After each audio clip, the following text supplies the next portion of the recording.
last couple of weeks between the NBA playoffs and the NHL playoffs, we've seen the Wednesday night wars not warring with each other because AEW was on a Saturday and then a Thursday, and now NXT's playing Tuesday nights for a couple of weeks.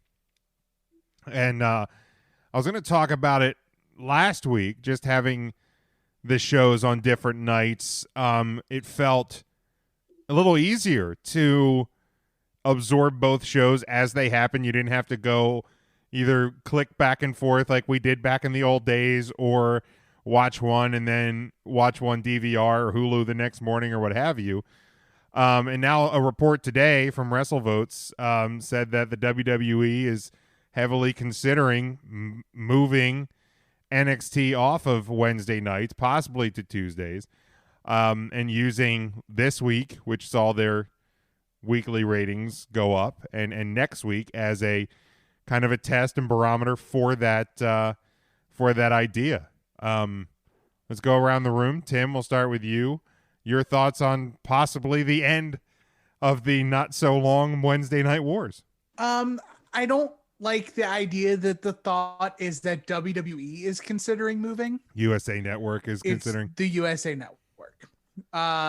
USA does not like the fact that they're losing to AEW on the same night. It actually, from what I've heard, Vince is fighting to stay on Wednesdays because Vince doesn't want the perceived idea that they're losing and submitting and moving away. Okay. He's very much for you comic book heads, he's very Captain America. It's like I'm a tree planted by the water. You move. I'm not moving. So there is talks of like Vince and other people wanting to stay on Wednesdays for the war. I don't know. I thought Tuesday night was a really good night.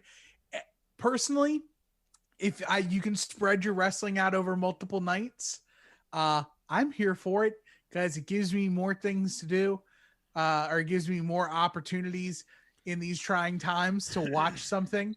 And Raw Mondays, NXT Tuesday, AEW Wednesday, nothing on Thursday. Well, 3 Count Thursday. 3 Count Thursday on Thursday. Doing 8 to 10 on Facebook.com/3 Count Thursday. And then of course Friday is SmackDown, the A show. You got, that I think that works for me.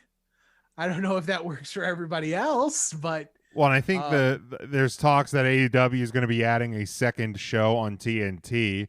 Now, whether or not that goes Thursday night or a weekend show, a TNT Saturday nights, TBS Saturday night. I would love a Saturday night. I know you would. I think and honestly, I think that's the night for them to go. Yeah, because why would you come right back on Thursdays? You have Dark on Tuesday and Dynamite Wednesday. That just feels like a lot. And if you do it on Saturday nights, if you do Saturday night, AEW pay-per-views are on Saturday night. There you go. So you can have AEW Saturday night be a live lead-in to your pay-per-view. Like Sunday Night Heat back in the day. Yeah, or like anything. I think WCW actually had a couple of Saturday night pay-per-views. I think some of the Road Wilds were on Saturdays, or probably because wasn't Sturgis usually like the Sturgis events were usually over on Saturdays?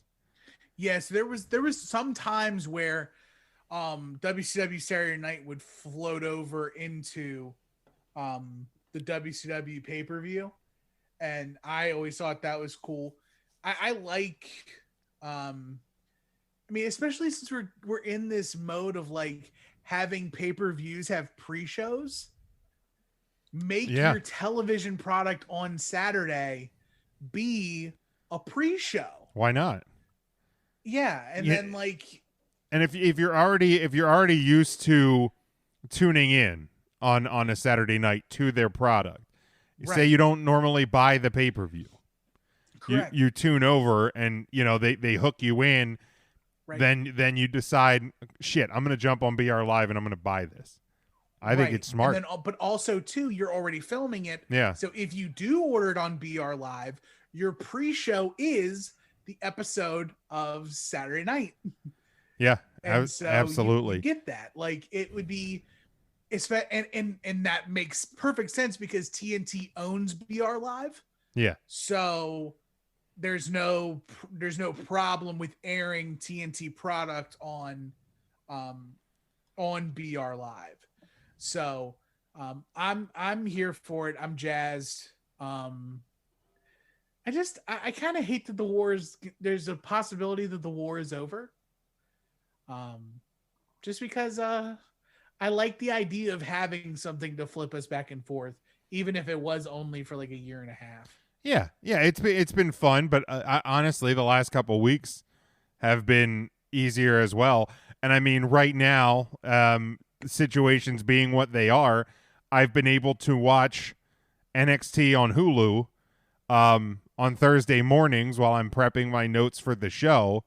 But in a normal world, that won't be the case. whenever a normal world becomes normal again, that won't be the case. That'll just be able to do so. Like I'll have to watch one via DVR or whatever. It's not that big of a deal, but you know, if you give it to me on Tuesday nights, then it's a little bit easier.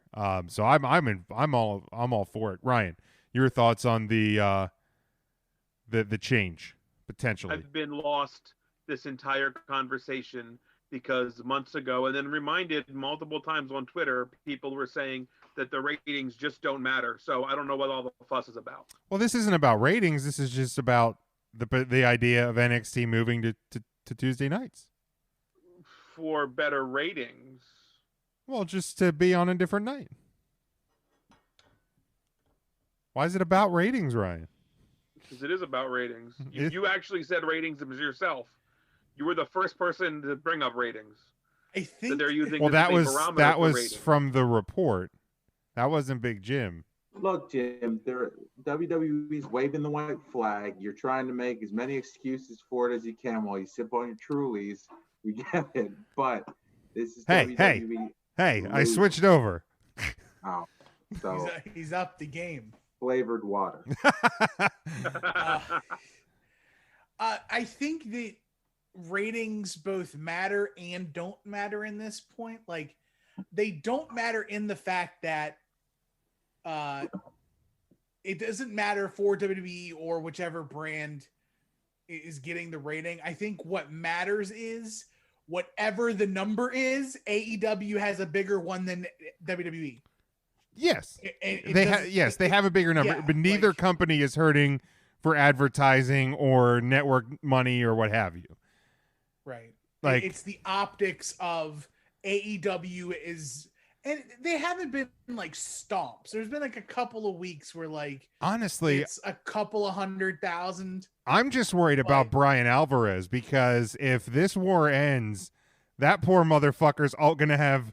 What's he gonna do? He's not gonna have his Thursday win every week. But Ryan, any thoughts to NXT moving for whatever reason? I feel like if NXT really wants to move and get the ratings, they need to I don't know, because if you look at those ratings, they're ridiculous anymore. The numbers aren't anywhere like they used to, obviously, for wrestling. The only thing that the WWE could do, and he can probably hook this up relatively well knowing Vince McMahon, is bookend himself right after Hannity on Fox News. Then he might get some carryover ratings and really show AEW who can win this war. Yeah, I mean the Fox News crew has been making out like gangbusters during this quarantine time. Matt, your thoughts on the potential end to the very short Wednesday Night Wars? Yeah, it's good to see Vince, concede defeat, give up, and finally admit that AEW has won the ratings. Way out of line. I'm with Tim. Wrestling spread out is a good thing for me just because I don't have a ton of time to catch up on the DVR. So I'm usually just not watching either of them.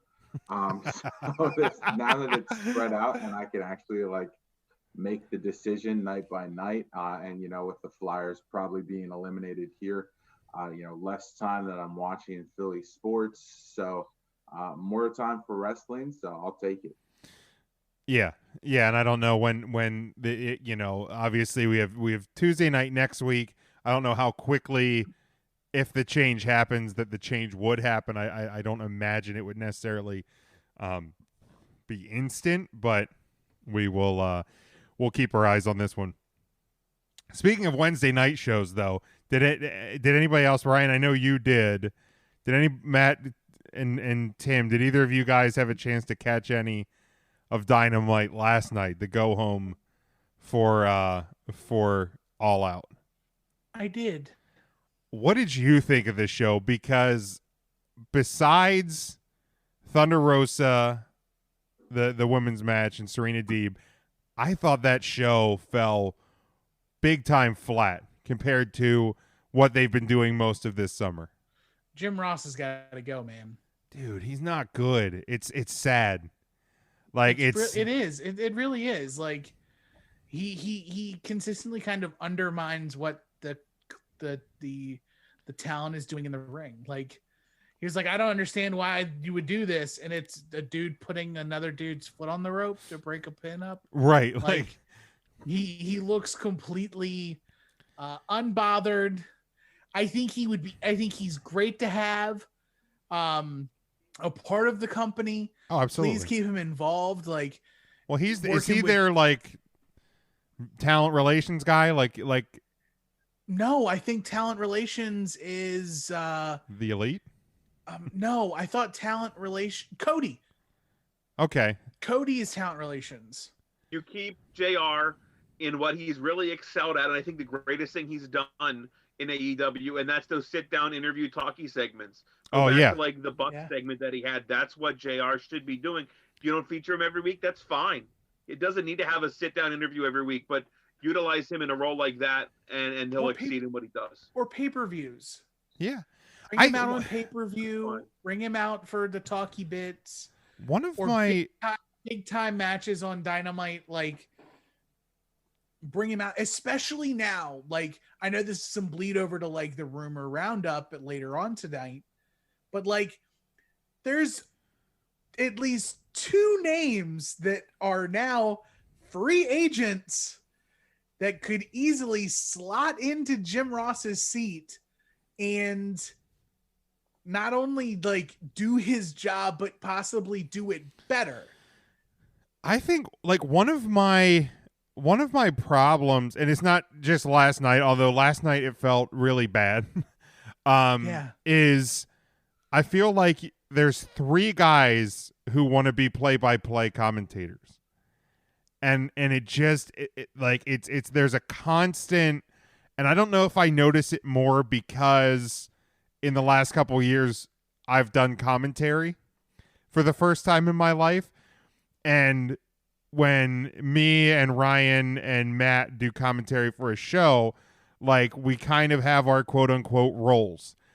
Obviously there's going to be points, and there's points if you watch an NFL game or a college football game or an NHL game where the color commentator will call a bit of the action because he just happens to be talking at that time.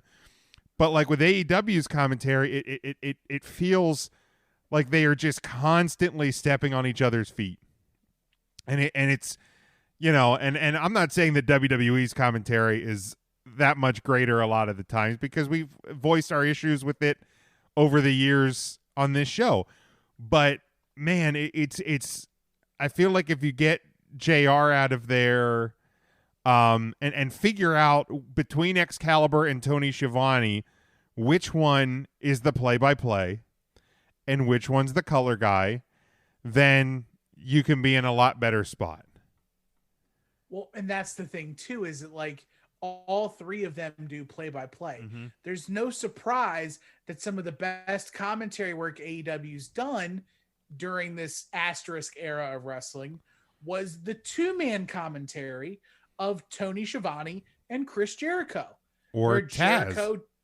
Yes, Taz and Jericho are traditional color guys. They don't call play by play. They are the professional.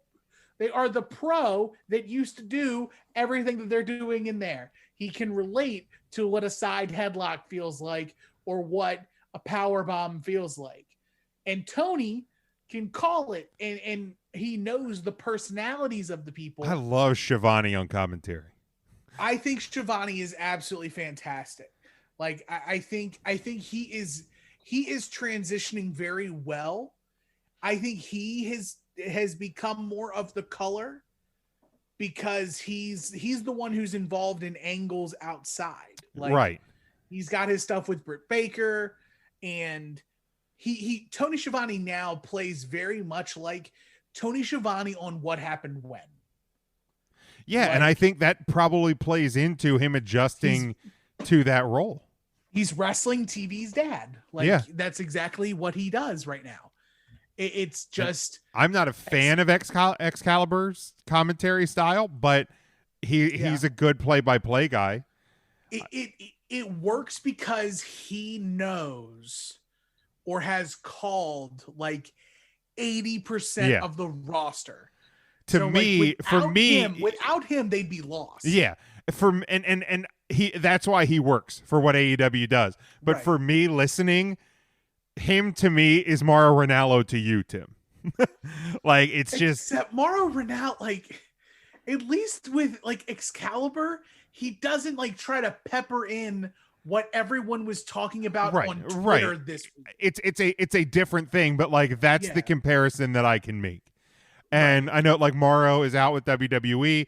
Like here's the I wish him all the best. Like, you know, like the mental health stuff, like that documentary, because I have mental health struggles of my own, like that hit on a different level. Like, I have the utmost respect for him, but I've said for a long time that to me, Mauro Ranallo's commentary style works better in the shoot fight world, because in a boxing match or a UFC match, literally every second could be the end. That's not the case in a 60-minute Iron Man match. You know, not every moment is going to be like the peak and finish of that match. So, you know, I like I said, I have respect for Mauro, but and for the reasons, you know, that he is leaving, seems to be more like a family, personal thing, like taking care of himself and his family. Absolutely wish him nothing but the best. One of the things I want to talk about from Dynamite last night, and then we'll get to our all-out predictions. Like the main event segment, you saw Moxley and the lawyer's name is slipping my mind. Mark Sterling. Yeah.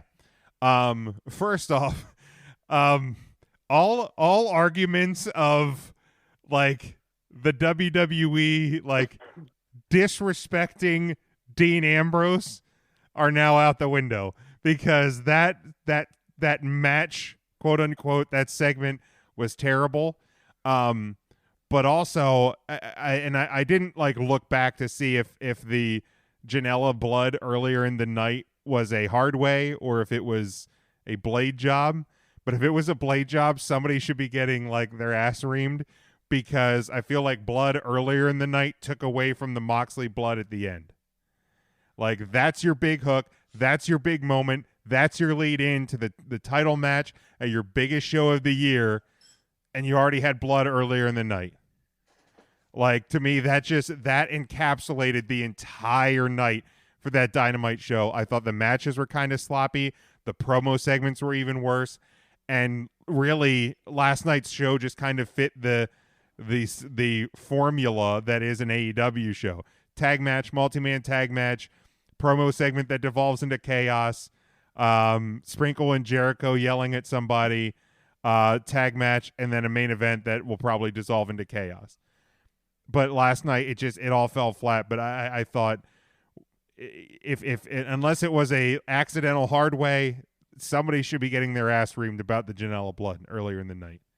But that Moxley match was god awful. That was everything AEW claimed that they weren't going to be.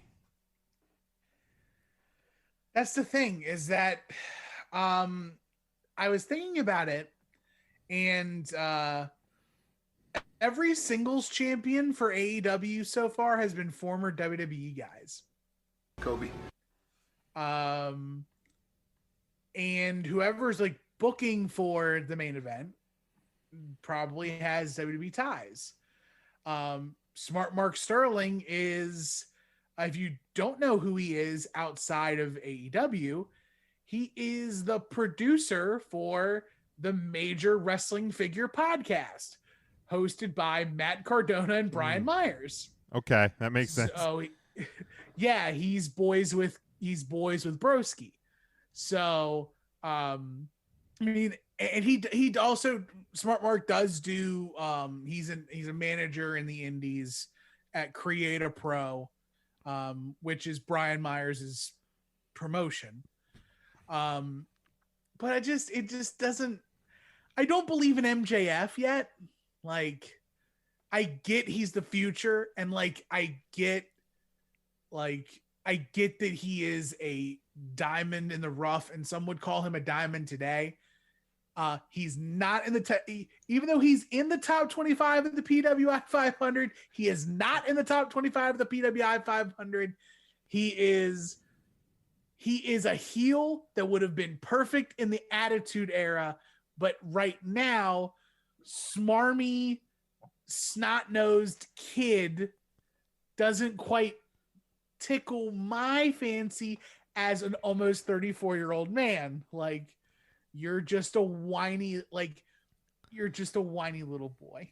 Like, in all due respect, like, he's fantastic. Super Like, talented. Fantastic. Yeah. Super talented. Like, it's not my cup of tea.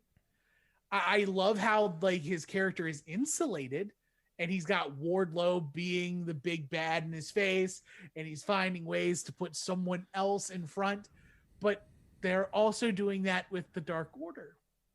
And there's other pieces that go in front of Brody Lee, and how he's got a female, and he's got a tag team, and he's got another big dude, and whatever. And it's like, well, it's like everybody has a faction or a manager or both. right.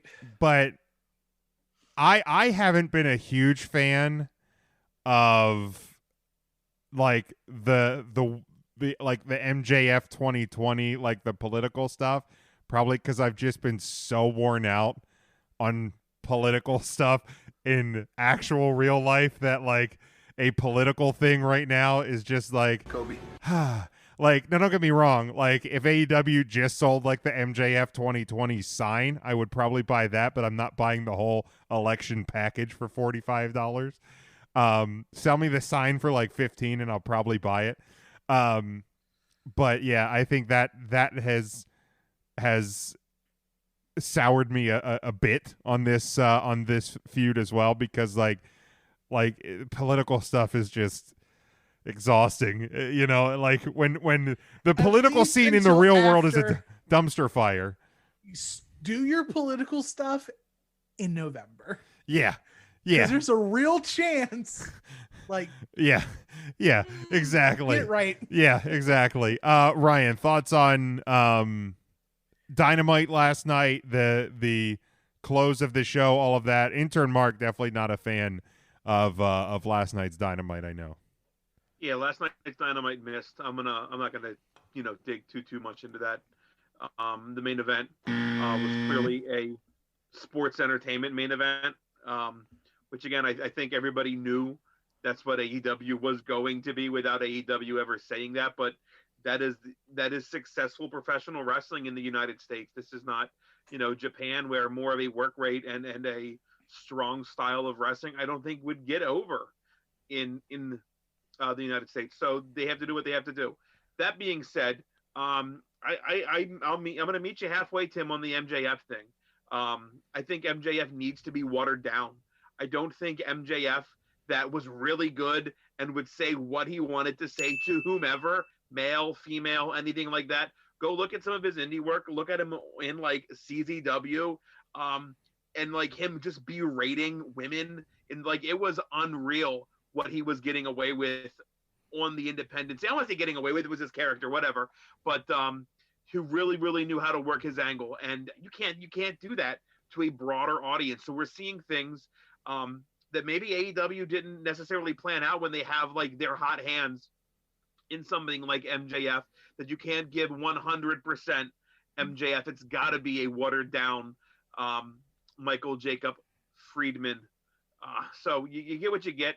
But also to your point, they've got to do something other than previous WWE guys really soon. I remember our conversation for All Out was Jericho or Adam Page. You've got to go with Jericho for the name recognition. Sure. You have to do it, and it was the right call. And then to have not put it on anybody, to introduce now a TNT championship and have it with Stardust and Brody Lee, Luke Harper, whatever you want to, you know what I mean? You just can't. You got to spread some love. The women's division is the only division. I guess the tag division as well. Spoiler alert, ex-WWE guys are going to win the tag titles in 2 days. Well, the tag titles had mainstay dudes from TNA and ROH, and then the dude from New Japan and the young stud from Ring of Honor. So it's like, yeah, that's not wrong. You're literally, not wrong. yeah. But again, and now you're going to turn right around and probably hand it to the Revival on Saturday. So whatever this hand signal means, right? The reverse shocker, right? Yeah, it's very weird. It's weird seeing Christian Tully Blanchard go 1 in the pink, 2 in the stink on television. It's weird. It's like the Southern thing. Well, and you know they're a heel because they got a manager, so you knew that too. But yeah, it's.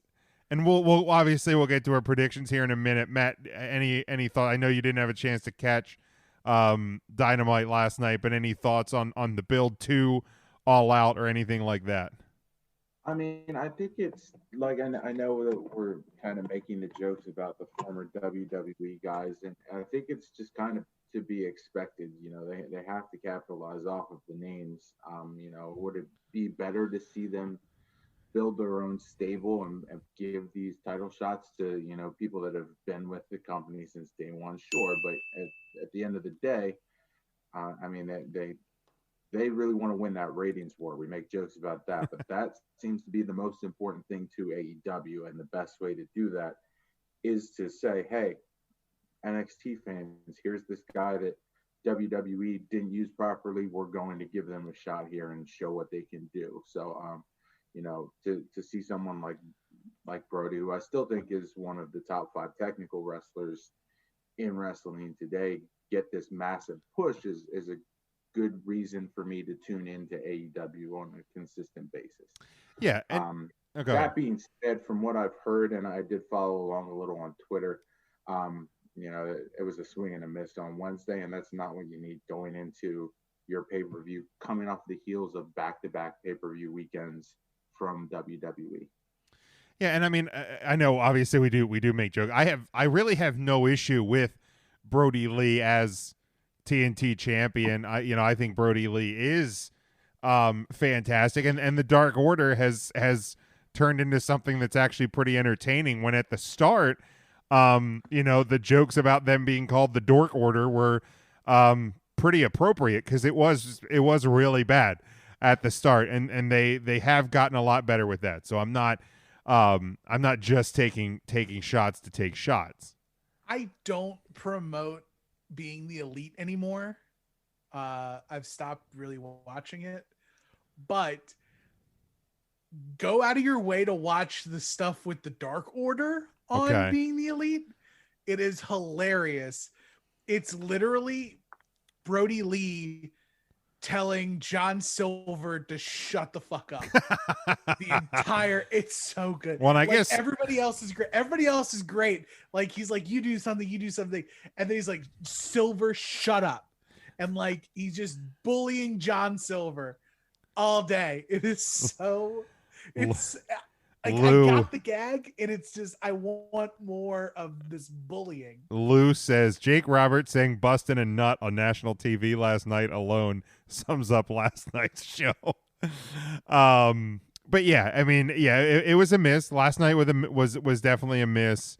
But you know, that's kind of the anomaly a bit. I will give AEW credit. They have they usually do hit pretty well on their weekly show.